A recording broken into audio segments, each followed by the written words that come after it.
Show everybody else.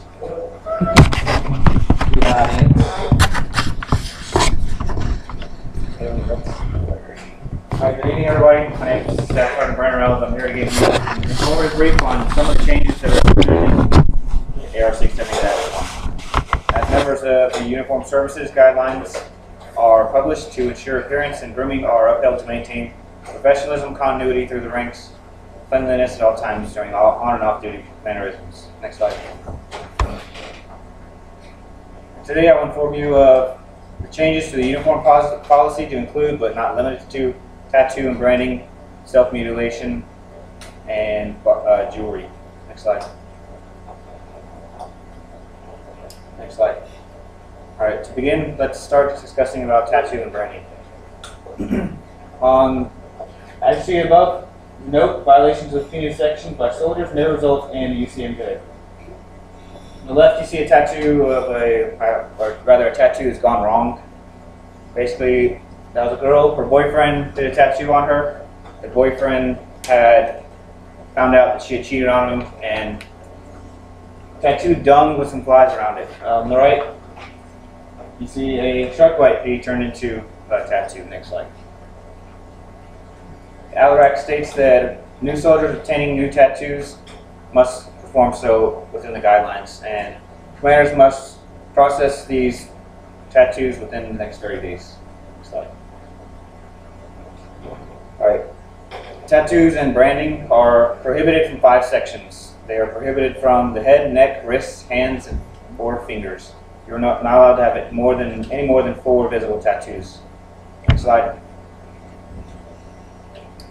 There are band tattoos. You're allowed to have 1, a maximum of 2 inches, as well as sleeve tattoos. You're not allowed to have below the elbow or knee. Next slide. All right. Soldiers that were compliant before in the past will be grandfathered, and that's what grandfathering means. And if any new tattoos are found, the soldier must be processed that are not in accordance. Next slide. All right.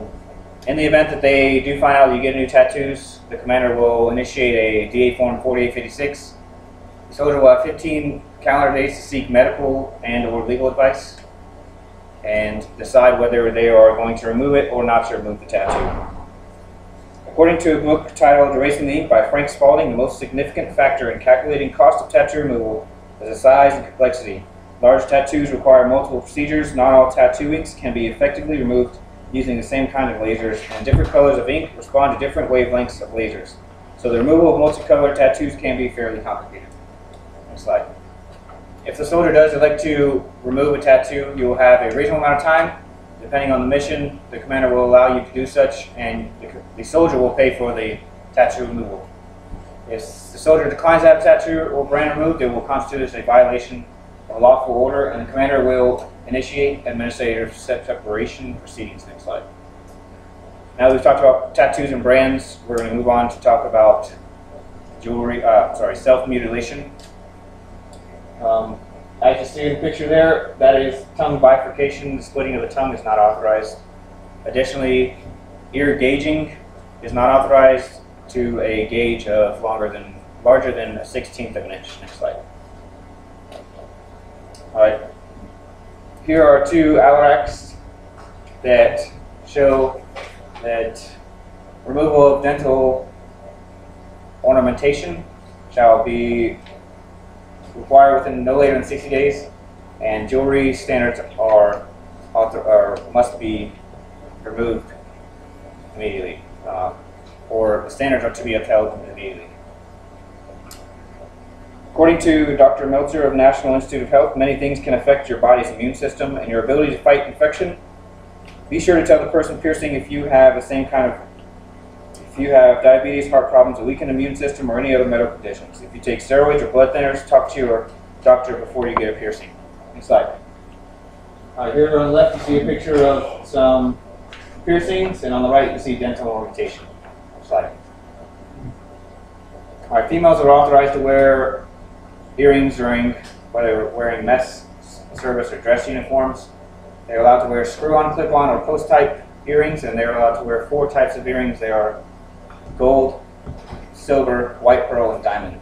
And they must be a quarter inch in diameter. That includes whether they are on or off duty. Next slide. When females are in civilian clothes on duty, they must comply unless it's authorized by the commander.